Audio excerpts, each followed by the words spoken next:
Isaac and his mother lived alone in a small house on a hill. Isaac kept to himself, drawing pictures and playing with his toys as his mom watched Christian broadcasts on the television. Life was simple, and they were both happy.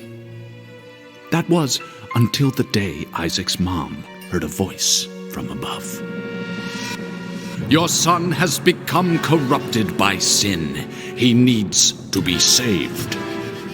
"I will do my best to save him, my lord," Isaac's mother replied, rushing into Isaac's room, removing all that was evil from his life.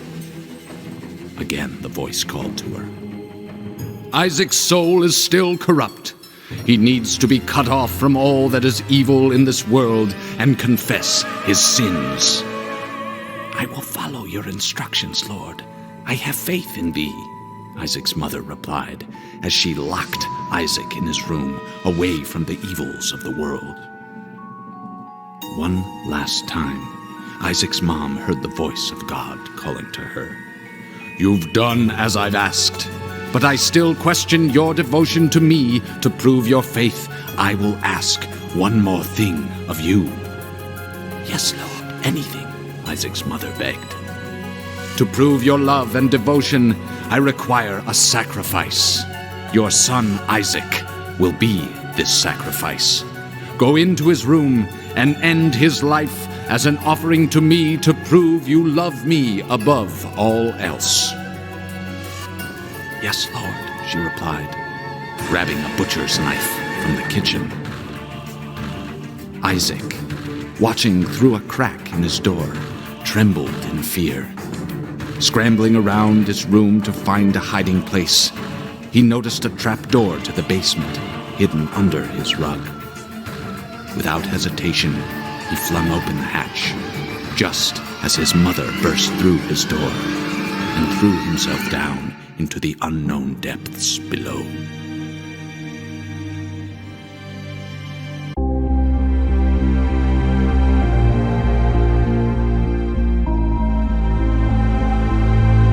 Isaac was cornered.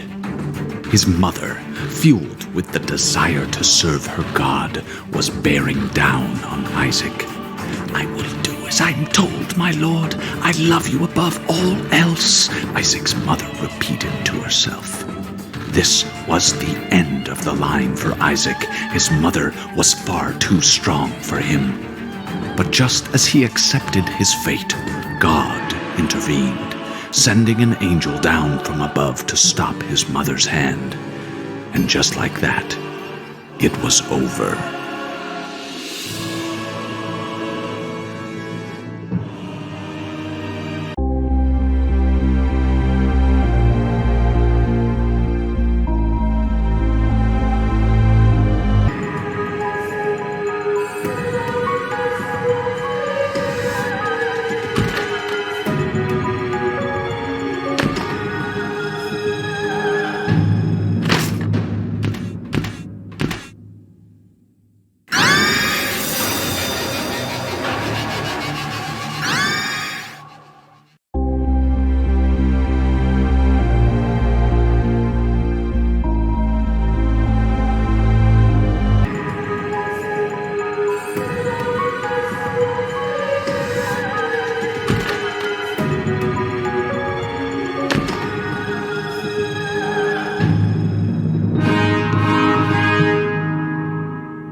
Isaac, what are you drawing? Isaac, let me see it. Give it to me now. This is what you think of me? This is what I am to you? A monster? No, Mom, I've just... After all I've done for you, this is how you view me? You think I'm a monster, Isaac? I'll show you a monster! No, please! You are just like your father. I can't even look at you. How could you? You are just like him.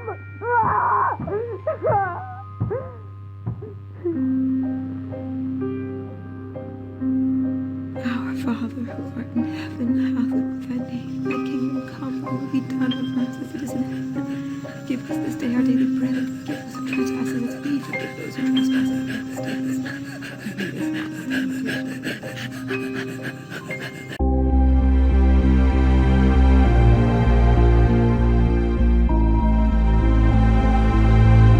And suddenly, the sky above cracked open, and a white beam of light reached down into the earth, smiting the mother of harlots asunder, and setting the blood lake to a boil.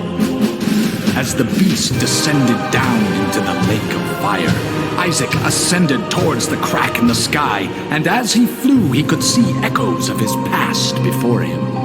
He saw his mother mourning the loss of her son. He saw his father leaving them without turning to say goodbye. He saw his mother sleeping and his father taking money from her purse. He heard the late-night fights they had that kept him up at night, and the guilt he felt for what he believed he was causing. He felt the pain in his stomach during those sleepless nights, and saw his shadow in the closet waiting for him. As he rose, he felt his fears drop from his body, his shame, his worry pulled from his being. As he became lighter, his ascent became faster. He saw his one true companion alive and well. He saw his mother and father together again, holding each other. He felt his mother kissing him on the head after he had said his prayers, and the comfort in knowing someone was watching over him. He saw his own birth, and the faces of his parents filled with joy and optimism. And then he saw nothing. Are you sure this is how you want this story to end, Isaac? You're the one writing it. It doesn't have to end this way. Here, how about we tell it a different way? Maybe a happy ending? Okay, Daddy. Good. Are you getting sleepy yet? Yeah. Okay, so Isaac and his parents lived in a small house on the top of a hill.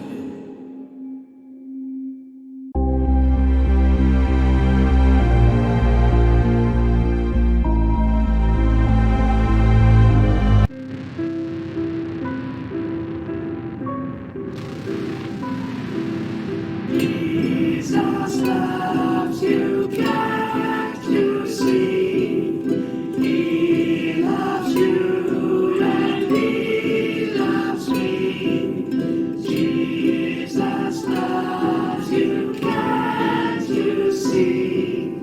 He loves you and he loves me. Jesus loves you, can't you see?